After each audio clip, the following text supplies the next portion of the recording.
The silver BMW screeched to a halt in front of Westlake High School, drawing curious glances from students loitering on the immaculate lawn.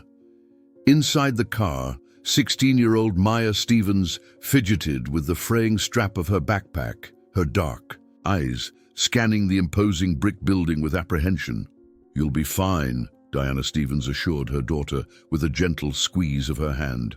At 42, Diana still turned heads with her sharp cheekbones and athletic build, though few would guess that beneath her casual sweater and jeans were the scars of a life she'd tried desperately to leave behind. "Just remember what we talked about.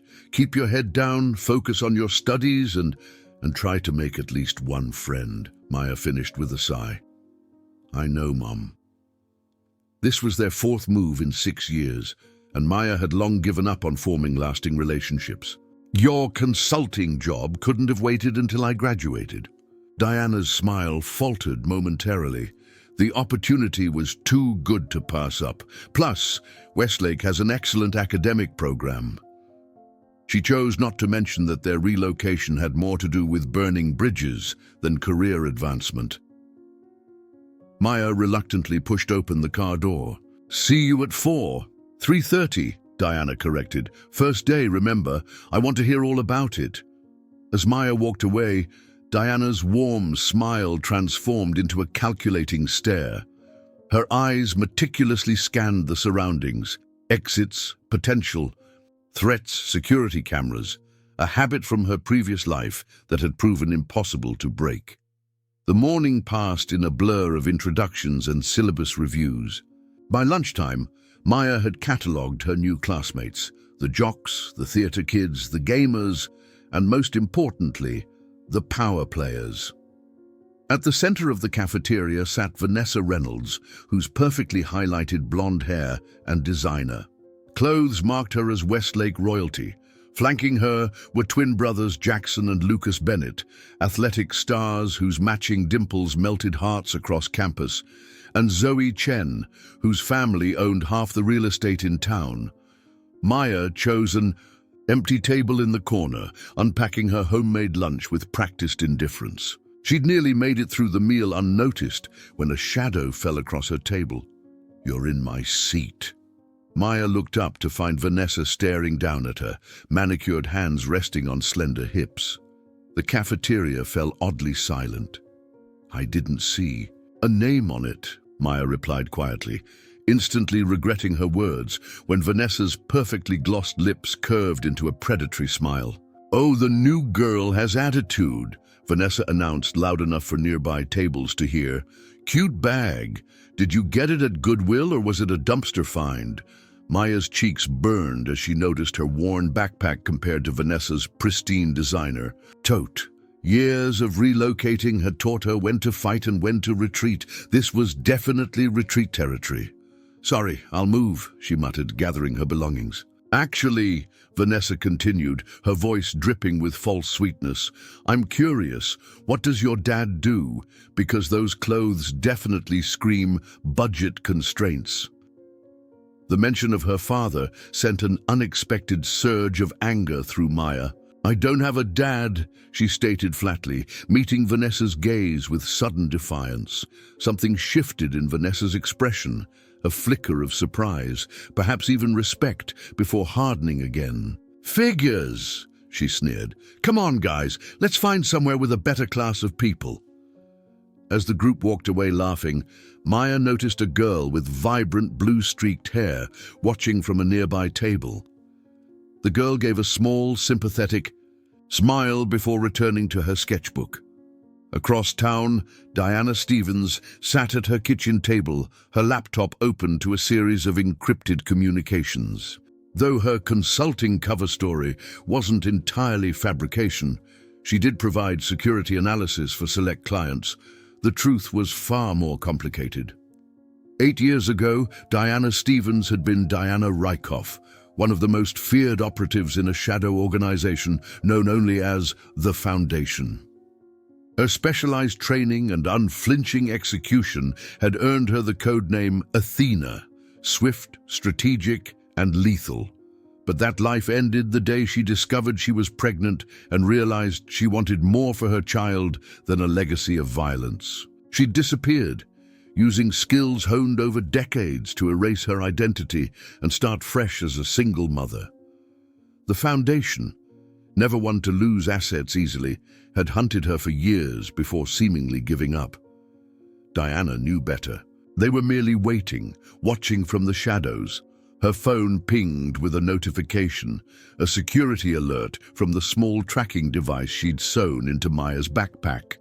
The GPS showed her daughter was still at school, exactly where she should be.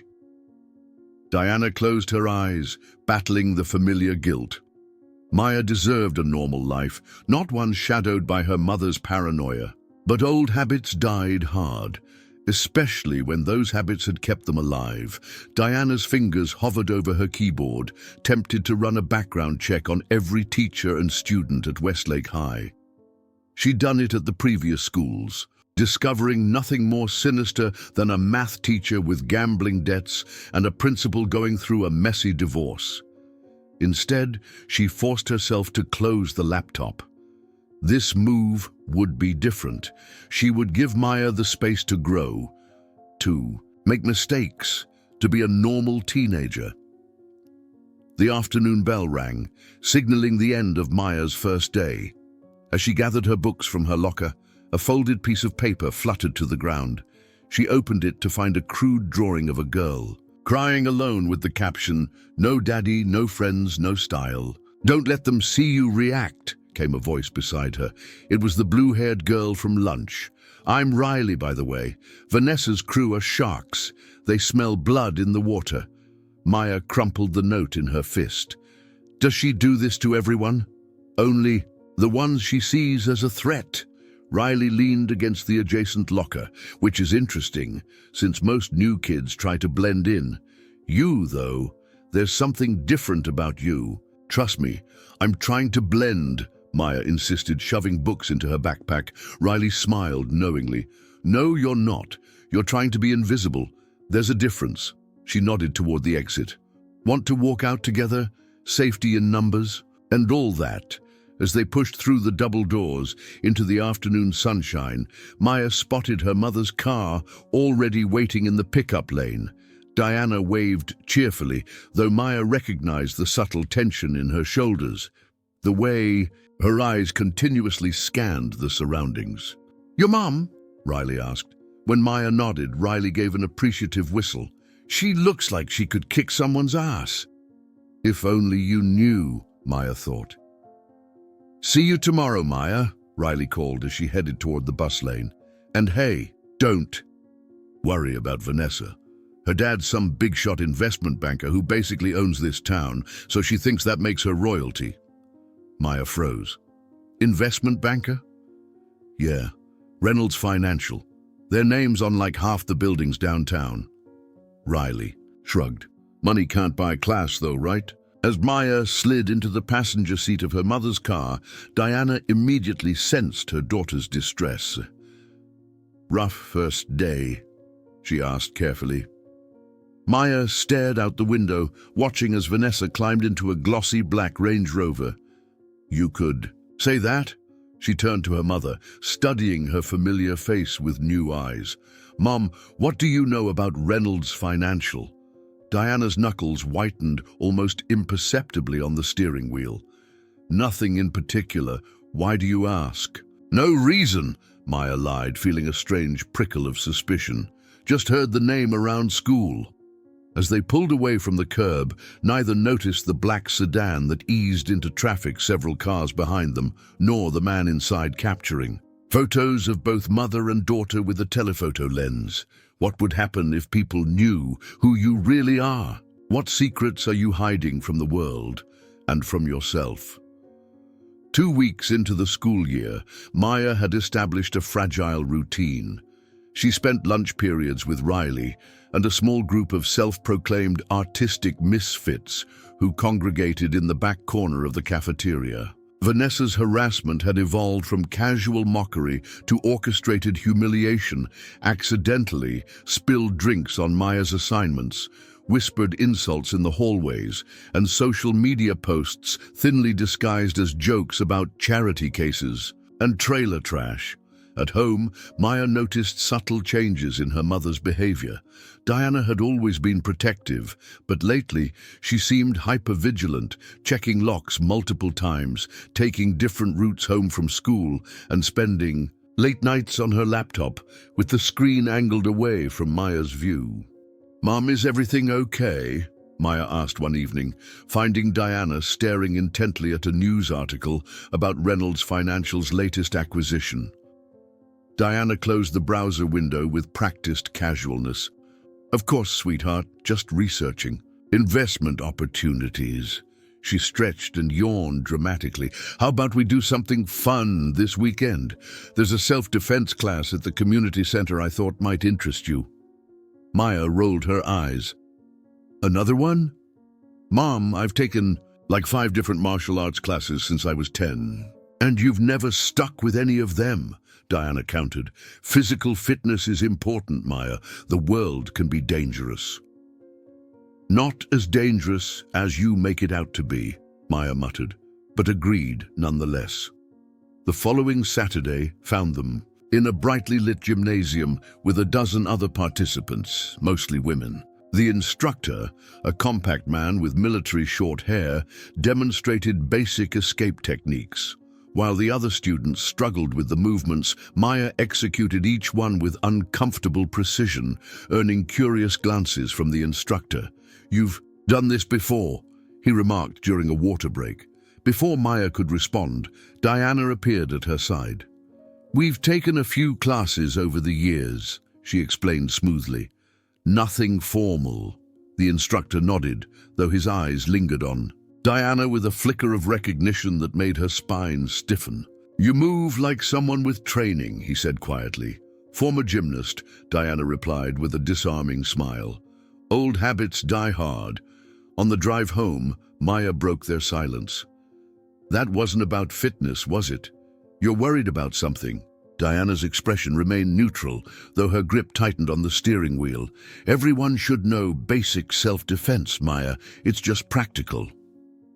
"Like the tracking app on my phone, or the security cameras you installed last week?" Diana sighed. "I know it seems excessive. It seems paranoid," Maya interrupted. "Ever since I mentioned Reynolds Financial, you've been acting weird." "What aren't you telling me?" Diana pulled the car into their driveway and turned to face her daughter. "We live in a world where young women are vulnerable, Maya. I'm just trying to keep you safe." "From what? The big bad world or something specific?" Maya challenged, frustration boiling over. "Because I'm dealing with real problems at school while you're fighting imaginary threats." Diana's face softened. "What's happening at school? Is someone bothering you?" Maya hesitated, then shook her head. Complaining about Vanessa seemed childish compared to her mother's apparent conviction that danger lurked around every corner. "It's nothing I can't handle." Monday morning brought fresh torment. Maya opened her locker to find it plastered with printouts of photoshopped images, placing her face on lingerie models' bodies. Scrawled across them in red marker, "Desperate for attention much?" "What the hell?" Riley gasped. Arriving at Maya's side as students in the hallway snickered and pointed, Maya tore down the images with trembling hands, her cheeks burning with humiliation and rage. Through the crowd, she caught Vanessa watching, her perfect smile glinting like a knife. "This has gone too far," Riley insisted. "We should report her." Maya shook her head, stuffing the crumpled papers into her backpack. "No, that's exactly what she wants." Something shifted inside Maya, her mother's words about vulnerability and danger suddenly resonating in a new way. "But this ends now." After school, Maya marched directly to where Vanessa and her friends lounged beside their cars in the parking lot. "Oh, look, it's our favorite charity case," Vanessa announced as Maya approached. "Come for fashion advice?" "I came to tell you that I'm done being your entertainment," Maya stated calmly, channeling her mother's composed demeanor in the face of conflict. "Whatever problem you have with me ends today." Vanessa's eyes widened in mock surprise. "Or what? You'll tell your daddy. Oh, wait. Don't talk about my family, Maya interrupted, her voice dropping to a dangerous whisper that surprised even herself. You know nothing about me or what I'm capable of. Something in Maya's tone made Jackson and Lucas exchange uneasy glances, but Vanessa merely laughed. Is that a threat, Stevens? Because your father can't protect you from everything. Vanessa, Maya responded coolly, no one can. With that, she turned and walked away, leaving Vanessa momentarily speechless. It felt good, powerful even, but as the adrenaline faded, Maya realized she'd just painted a target on her back. That evening, Diana found Maya in their garage, half-heartedly punching the old boxing bag they'd moved from city to city. Your form is sloppy, Diana observed, setting down her laptop. Tighten your core. Maya threw another punch, harder this time. Since when do you care about my boxing form? You've never even used this thing. Diana stepped forward, gently repositioning Maya's elbow. Actually, I used to be quite good. She demonstrated a perfect combination. Jab, cross, hook, the bag swinging violently from the impact. There are some situations where diplomacy fails, Maya. When that happens, you need options. Maya stared at her mother in surprise. Who are you? Diana smiled enigmatically. Someone who wants you to be prepared. She wrapped her hands with practiced efficiency.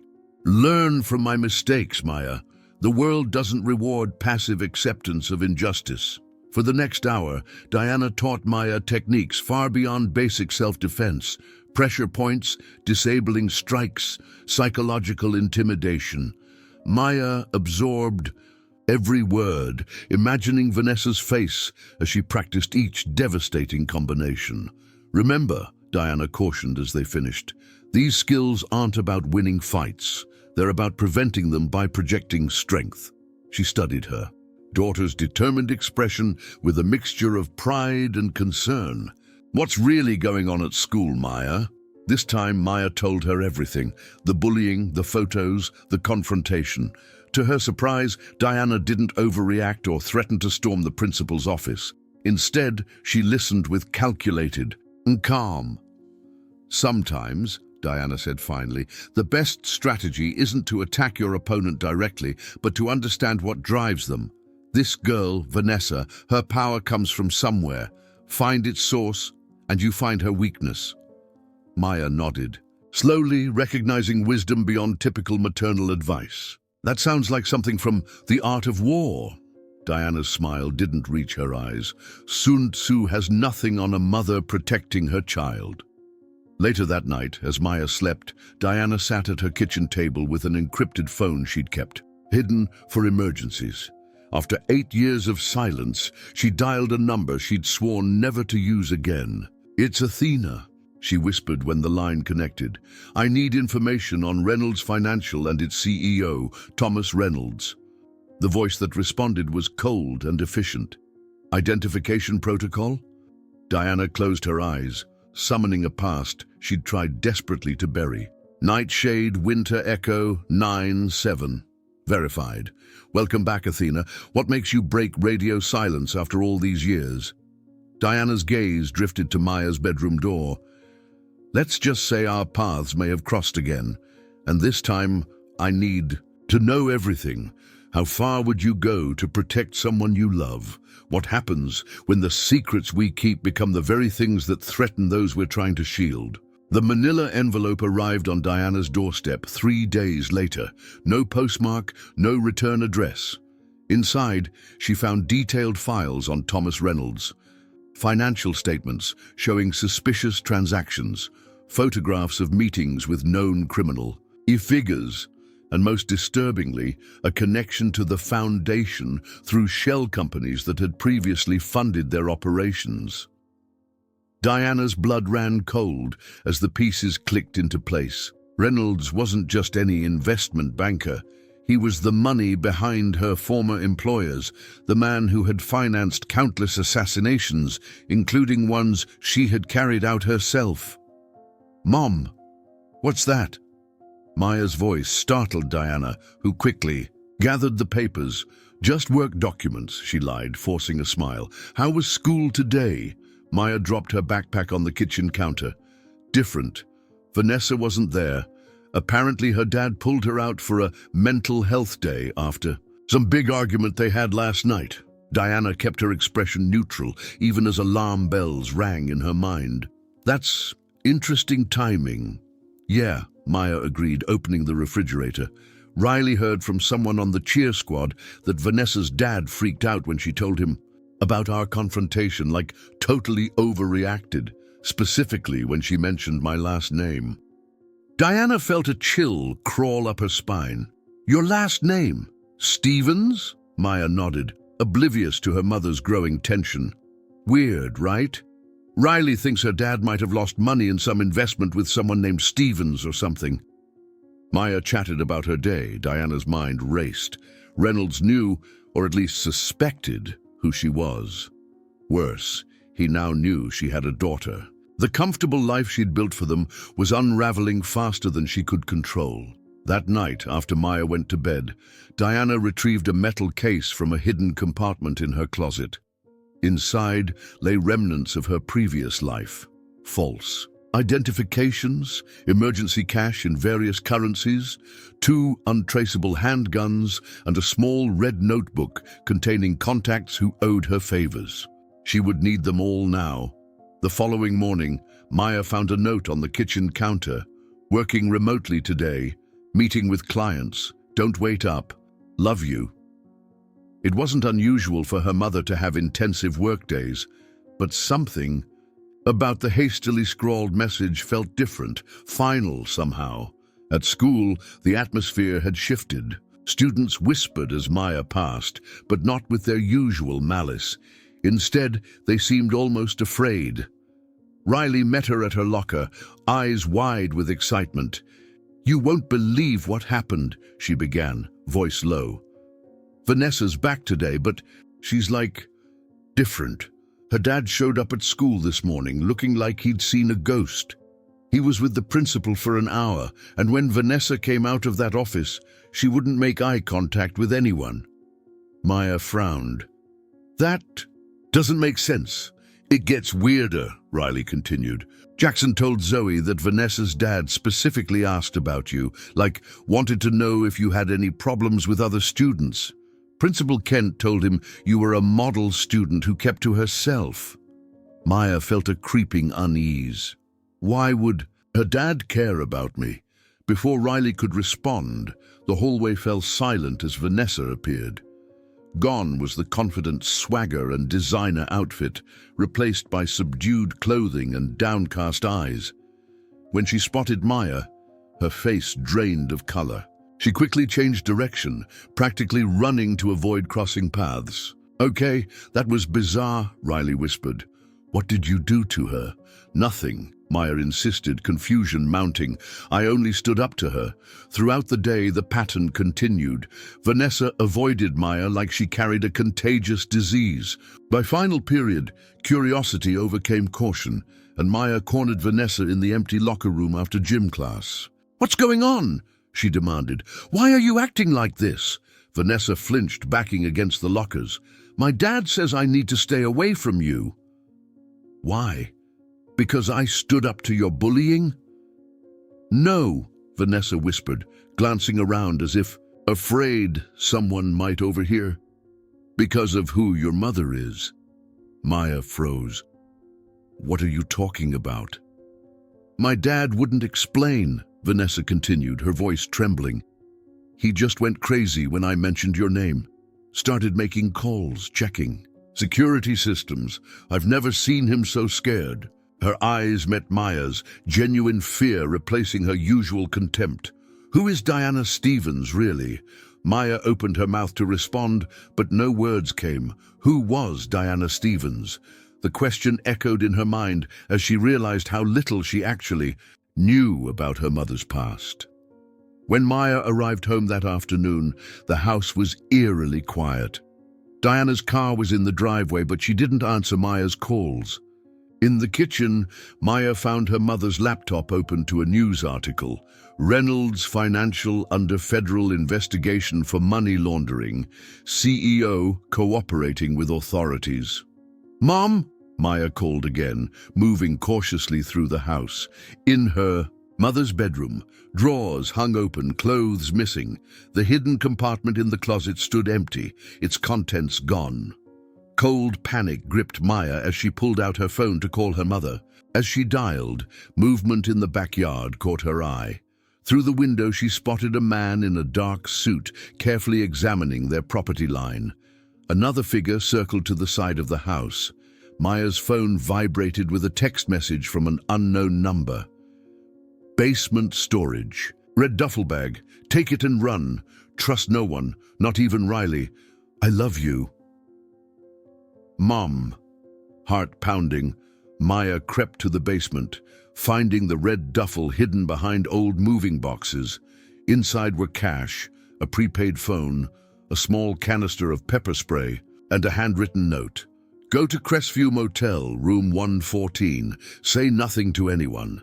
The sound of glass breaking upstairs galvanized Maya into action. She slung the bag over her shoulder and slipped out through the basement's exterior door, just as heavy footsteps moved across the kitchen floor above. Keeping to side streets and cutting through yards, Maya made her way across town, her mind racing with questions. The prepaid phone buzzed with another message. "They're following you. Lose them at the mall food court. Go into bathroom, change clothes in bag, exit through service corridor." Maya followed the instructions, heart hammering against her ribs. As she emerged from the mall, wearing the grey hoodie and jeans from the duffel, her own clothes abandoned in a bathroom stall. With shaking hands, she hailed a taxi to take her to Crestview Motel on the outskirts of town. Room 114 was unlocked when she arrived. Inside, she found her mother hunched over a makeshift workstation of laptops and monitors, her familiar features. Hardened into something Maya hardly recognized. "Mom," Maya's voice cracked. "What's happening?"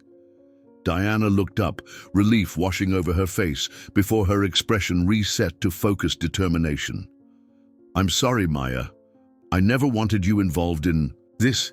"Involved in what?" Maya demanded, anger cutting through her fear. "Who are you?" Diana sighed, gesturing for Maya to sit. "Before you were born, I worked for an organization that handled problems for powerful people. I was very good at my job, but it wasn't the kind of life I wanted for my child." She met Maya's gaze directly. "Thomas Reynolds was one of our biggest clients. He commissioned operations that resulted in dozens of deaths, rivals, whistleblowers, threats to his empire." Maya struggled to process the implications. "You were, what? Some kind of corporate spy?" "I was an assassin, Maya," Diana stated flatly. "One of the best. And Reynolds bankrolled many of my assignments before I disappeared."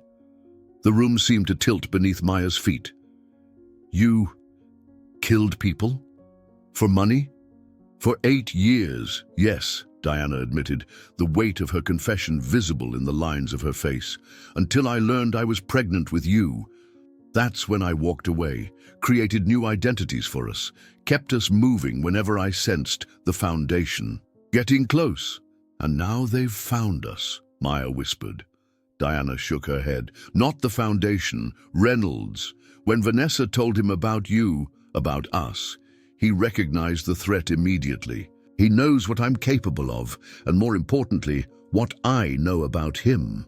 "So what happens now?" Maya asked, trying to keep her voice steady.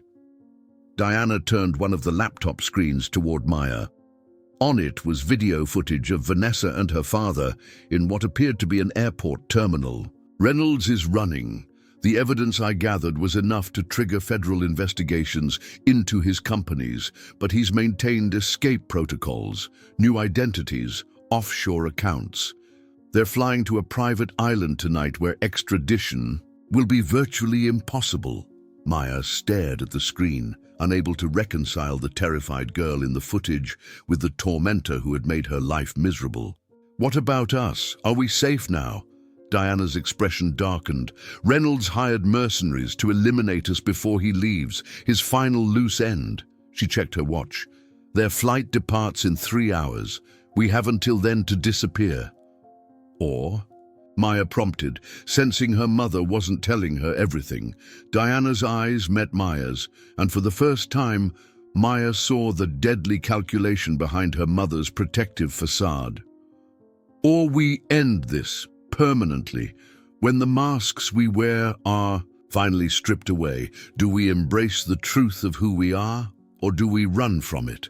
And when protecting those we love means confronting our darkest capabilities, where do we draw the line? The airport's private terminal hummed with subdued activity as Thomas Reynolds guided his daughter through security with practiced efficiency. His normally immaculate appearance had given way to nervous vigilance, his eyes constantly scanning their surroundings while he maintained a death grip on Vanessa's elbow. "Dad, you're hurting me," Vanessa protested, trying to pull away.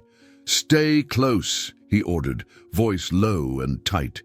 "And remember what I told you. Once we're on the plane, we're starting over. New names, new history." Vanessa's eyes welled with tears. "What about Mom? You said she'd meet us." "Your mother has made her choice," Reynolds snapped, checking his watch again. "The plane leaves in 40 minutes, with or without her." Across the terminal, concealed behind large sunglasses and a fashionable scarf, Diana Stevens observed their exchange. She'd created a simple yet effective disguise, altering her appearance just enough to bypass facial recognition without drawing attention. Beside her, Maya sat rigid in her seat, still processing the revelations of the past few hours. "I still don't understand why we're here," Maya whispered. "I thought the plan was to disappear." Diana's eyes never left Reynolds. "Sometimes running means you never stop looking over your shoulder. I tried that approach for 16 years. She turned to her daughter, removing her sunglasses briefly. "I won't let you live your life in fear, Maya. This ends tonight." Maya studied her mother's face, seeing both the woman who had raised her and the stranger who had lived a life of calculated violence. "What's the plan? You can't just eliminate him in an airport." "I don't need to," Diana replied, replacing her sunglasses. "Reynolds did most of the work himself by panicking. The federal agents I contacted are already here, waiting for my signal to arrest him before he boards that plane." She nodded toward 2 men in casual attire near the security checkpoint.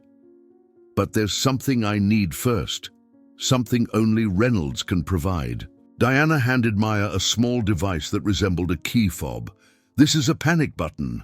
If anything goes wrong, press it and walk. Don't run to that exit." She pointed to a service door. "A car will be waiting. The driver knows where to take you." Before Maya could protest, Diana stood and moved purposefully across the terminal, transforming her walk and posture so completely that she seemed like a different person entirely. Maya watched in astonishment as her mother approached the coffee kiosk directly behind where Reynolds stood, seeming to accidentally bump into him while reaching for her order. Through the discreet earpiece Diana had given her, Maya heard her mother's voice pitched just loud enough for Reynolds to hear. "Hello, Thomas. It's been a long time." Reynolds went rigid, his face draining of color as he slowly turned. Recognition dawned in his eyes, followed immediately by terror. "Athena," he breathed. "I go by Diana now," she corrected pleasantly, as though they were old friends catching up. "You seem to be in a hurry. Leaving the country, perhaps?" Reynolds pulled Vanessa closer, using his daughter as a human shield. "What do you want?" he hissed. "The Foundation's client list," Diana stated calmly. "The complete records of every operation you financed, every death you commissioned. I know you keep it as insurance. I want it now." "I don't have it here," Reynolds insisted, eyes darting toward the security gate. "The flash drive in your breast pocket says otherwise," Diana replied with a cold smile. Your digital trail, your offshore accounts, your new identity documents, all your precious escape plans. Hand it over, and you might see your island paradise yet. Reynolds hesitated, one hand moving unconsciously to his jacket pocket. If I give this to you, your daughter walks away unharmed, Diana finished for him. This isn't about her. From her vantage point, Maya watched the exchange with growing tension.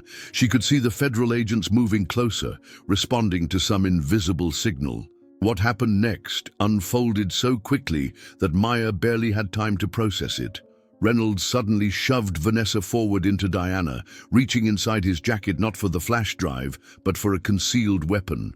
Before he could draw it, Diana moved with lightning precision, deflecting Vanessa to the side while simultaneously disarming Reynolds with a move so smooth it appeared choreographed. His gun clattered to the floor as Diana locked his arm behind his back, her lips close to his ear.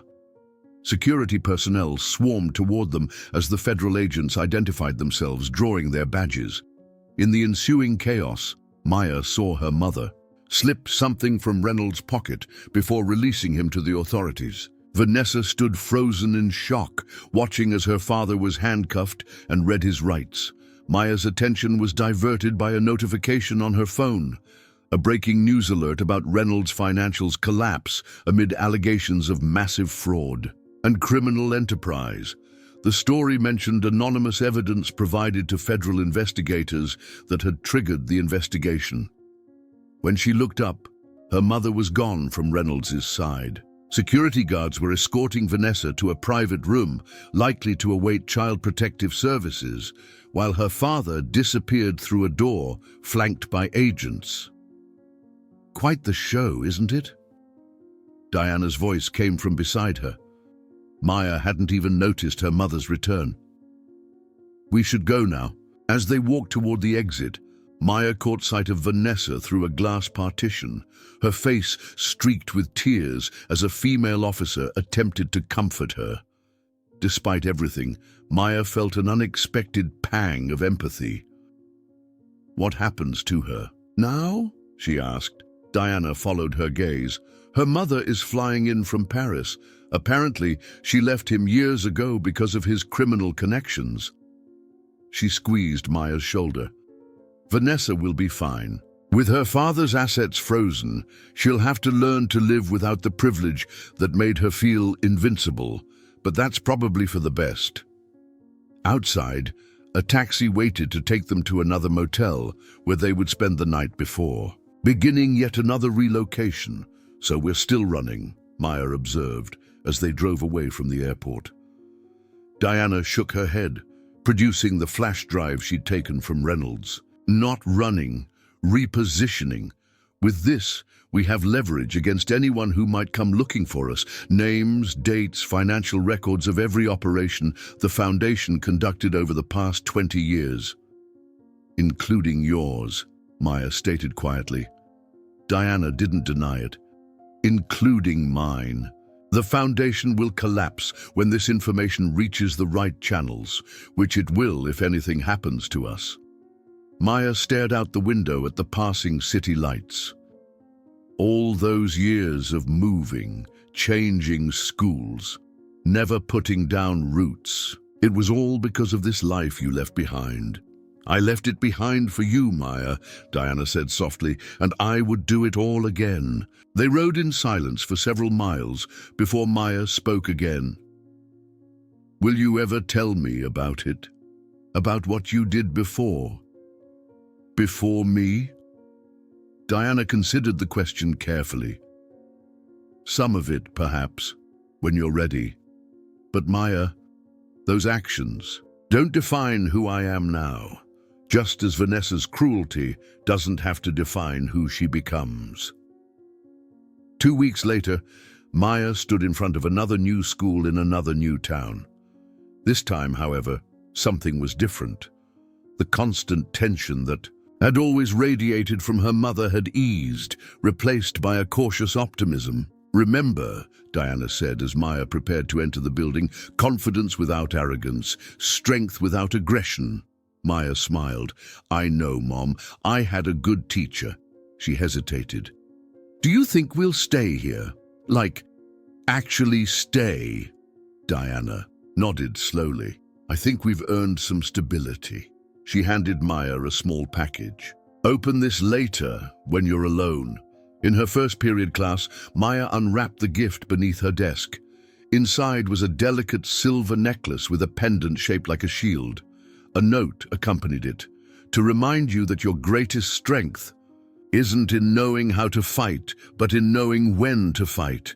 I am proud of the woman you are becoming, stronger and wiser than I ever was. That afternoon, Maya spotted a girl sitting alone at lunch, her posture suggesting she was trying to make herself invisible, a feeling Maya knew all too well. Without hesitation, Maya approached and set her tray down. Mind if I join you? I'm new here. The girl looked up in surprise, then smiled cautiously. Sure, I'm Emma. Maya, she replied, touching the shield pendant at her throat. It's nice to meet you, Emma. I think we might have a lot in common. 3,000 miles away, Vanessa Reynolds sat in a modest apartment with her mother, scrolling through college websites on a laptop. Her father's trial was making headlines, his empire dismantled piece by piece as former associates turned on him for leniency. A notification appeared on her screen, an email from an anonymous address containing only a brief message. Everyone deserves a second chance to become the person they could be, not what others made them.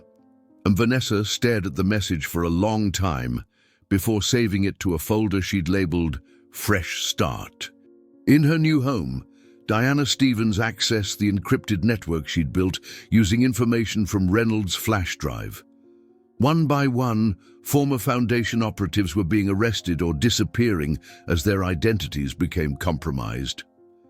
The organization that had once ruled her life from the shadows was disintegrating.